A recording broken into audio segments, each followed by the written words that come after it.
Hello friends, இப்போ வந்து கேழ்வரகு அடை வந்து செஞ்சு காமிக்க போகிறோம்.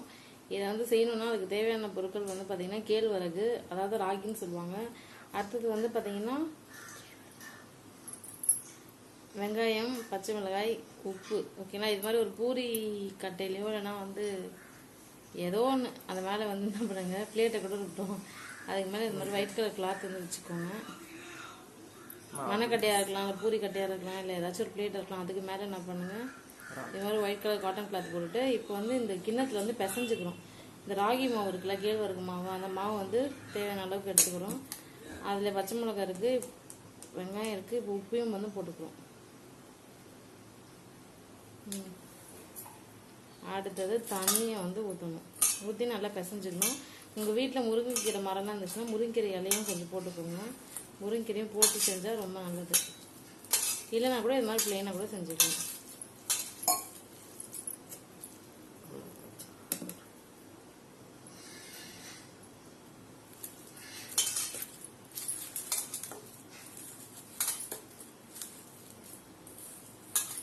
இது மாதிரி கொஞ்சம் கெட்டியாக நல்லா பிசைஞ்சுக்கணும். உண்டை மாதிரி பிசைஞ்சுக்கணும்.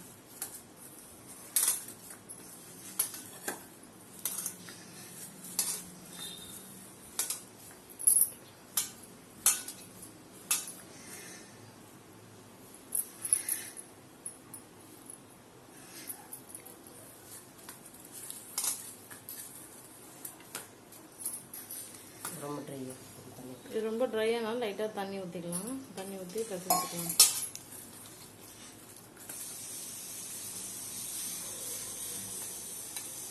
இது வரைக்கும் கேழ்வரகு அடை செஞ்சு சாப்பிடாதவங்க இதை பார்த்து சமைச்சு சாப்பிட்டு பாருங்கள், எப்படி இருந்துச்சுன்னு பாருங்கள். இது ரொம்ப ஆரோக்கியமானது.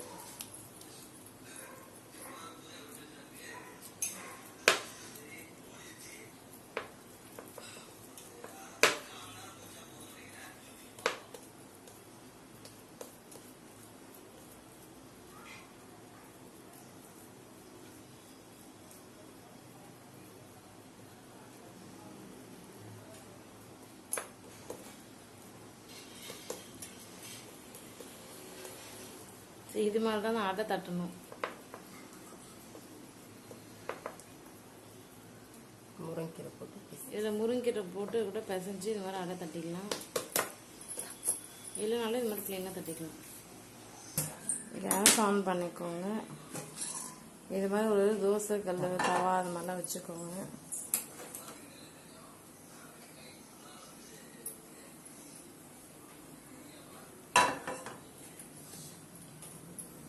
ஓகே, லைட்டாக எண்ணெயை வந்து ஊற்றிக்கலாம்.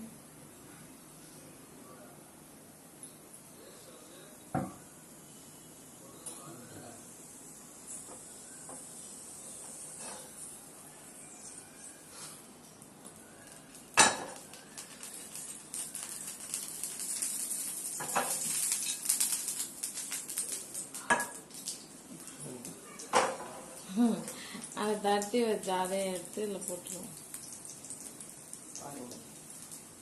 மறுபடியும் கூட லைட்டாக எண்ணெயை வந்து ஊற்றிக்கலாம்.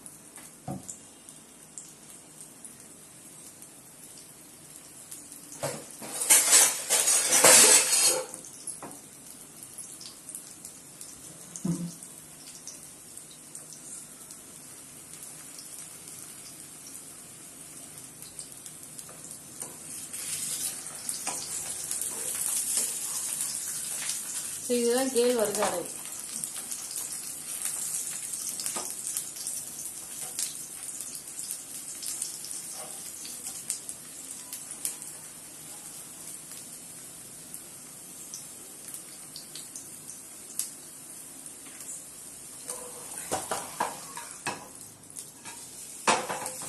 அது மாதிரி திருப்பி போட்டுக்கோங்க தோசை கரண்டி வச்சு.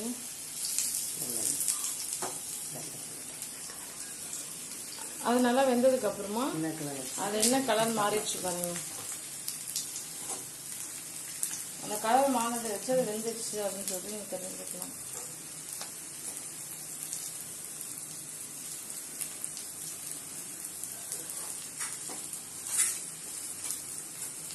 கேழ்வரகு அடை எத்தனை பேருக்கு பிடிக்கும் கமெண்ட் செக்ஷனில் கமெண்ட் பண்ணுங்கள்.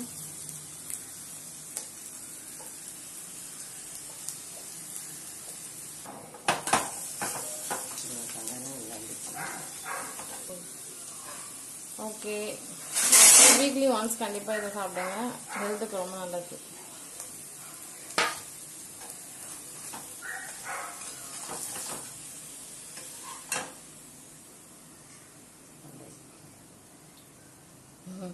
இதுதான் சுவையான கேழ்வரகு அடை.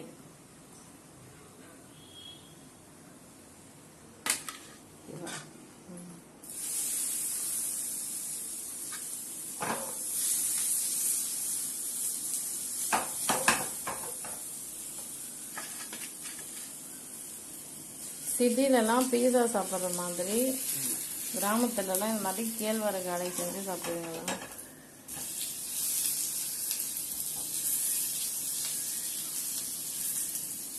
இதில் வந்து ஃபுல் அண்ட் ஃபுல் அந்த கேழ்வரகு மாவு, உப்பு, வெங்காயம், பச்சை மிளகாய் தான் போட்டிருக்கு. இல்லை வேணால் முருங்கீரையும் போட்டுக்கலாம்.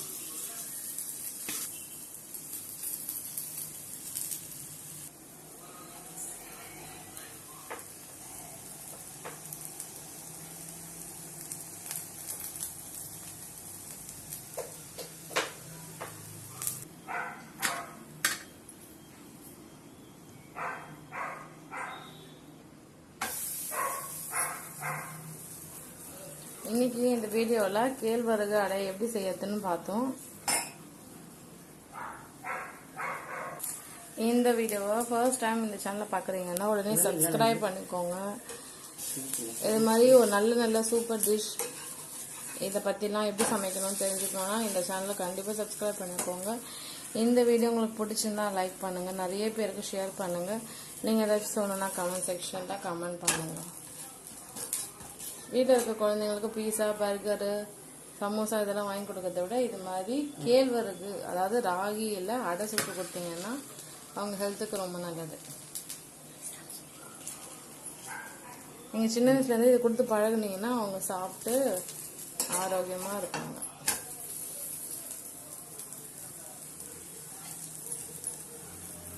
ஸோ இன்றைக்கி வந்து நாங்கள் 3 அடை செஞ்சு காமிச்சிருக்கோம், கேழ்வரகு அடை. ஓகேங்களா, பாருங்கள் 3 அடை சுட்டு காமிச்சாச்சு. இந்த வீடியோ உங்களுக்கு கண்டிப்பாக பிடிக்கும், லைக் பண்ணிவிடுங்க. ஓகே, சப்ஸ்கிரைப் பண்ணாமல் பார்க்குறீங்கன்னா சப்ஸ்கிரைப் பண்ணிவிடுங்க.